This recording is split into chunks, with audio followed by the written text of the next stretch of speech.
पोषकीय पोषण पद्धति भनेको के हो त? पोषकीय पोषण पद्धति भनेको तपाईँ हाम्रो शरीरमा 60-63 खरब कोषहरू छन्।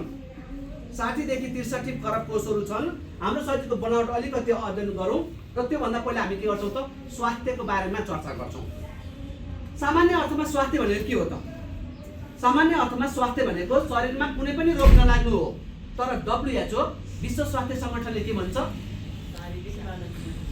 एकदम राम्रो, शारीरिक, मानसिक र सामाजिक रूपमा चाहिँ स्वस्थ भएको व्यक्तिलाई स्वस्थ भनिन्छ।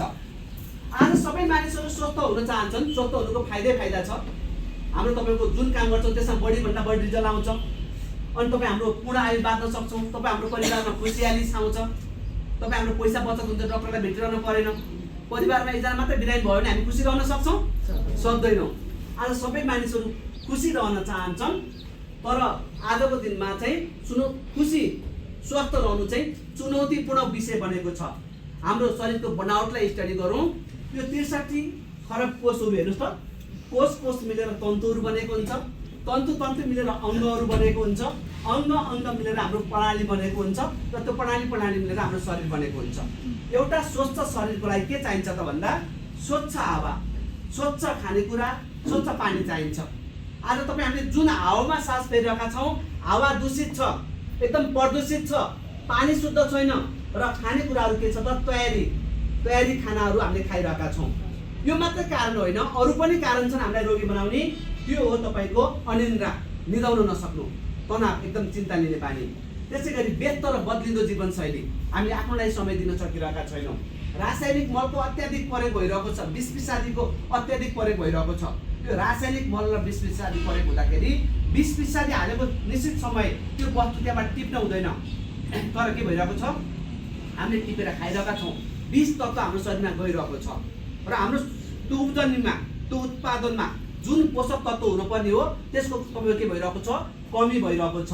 अर्को भनेको खानेकुरामा अखाद्य तत्त्वहरूको प्रयोग बढ्दै गइरहेको छ। अनि धुम्रपान र मद्यपान, अम्लीय खानेकुराहरूले चाहिँ तपाईँ हाम्रो पाचन तन्त्रमा समस्या आइरहेको छ। अब हेर्नुहोस् त, पाचन तन्त्र, यदि हाम्रो पाचन तन्त्र स्वस्थ रहने हो भने 80% समस्या चाहिँ तपाईँको यीबाट तपाईँको समाधान हुन्छ। हाम्रो शरीरमा रोग लाग्दैन। हाम्रो पाचन तन्त्रमा समस्या छ भने अब हामीलाई विभिन्न प्रकारको समस्याहरू आउन सुरु गर्दछ। परिणामस्वरूप ऊर्जामा कमी, होइन, रोग प्रतिरोधात्मक क्षमतामा कमी, अनि शरीरको विकास असन्तुलित, अनि मानिस बुढै नभइकन विभिन्न बुढौली समस्याबाट ग्रसित र विभिन्न दीर्घ रोगहरूको औषधिको भरमा बाँच्न पर्ने चाहिँ अवस्था आइरहेको छ। अब हामी तपाईँको हेल्दी लिभिङले चाहिँ पोषकीय पोषण पद्धति, तपाईँ हाम्रो शरीरलाई चाहिने पोषक तत्त्व हाम्रो शरीरले प्राप्त गर्न सकेको छैन, एडिसनल खानाको रूपमा हाम्रो शरीरलाई दिन्छौँ, जसले गर्दाखेरि हाम्रो शरीरमा समस्याहरू आउन पाउँदैन।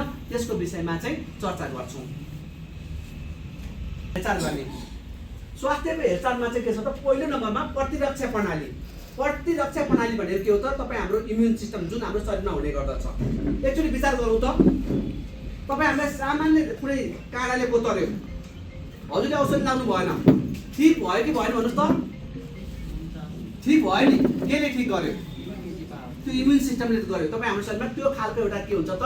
प्रतिरक्षा प्रणाली हुन्छ। त्यो अटोमेटिक तपाईँको के हुन्छ त? ठिक भइदिन्छ। अब तपाईँ हाम्रो इम्युन सिस्टम कमजोर भयो भने के हुन्छ त? तपाईँ घाउ चोटपटक लागेपछि तपाईँको ठिक हुन गाह्रो हुन्छ। एक्जाम्पल, कसैलाई तपाईँको सुगर भएको छ भने घाउ चोटपटक लागेपछि विक्सो हुँदैन। कारण के हो त? इम्युन सिस्टम कमजोर भयो। अब इम्युन सिस्टम,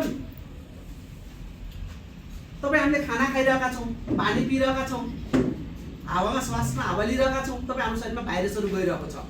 आँखाले देखिन्छ त? देखिन्न। अब तपाईँ हाम्रो इम्युन सिस्टम कमजोर छ भने के हुन्छ त? हामी बिरामी हुन्छौँ।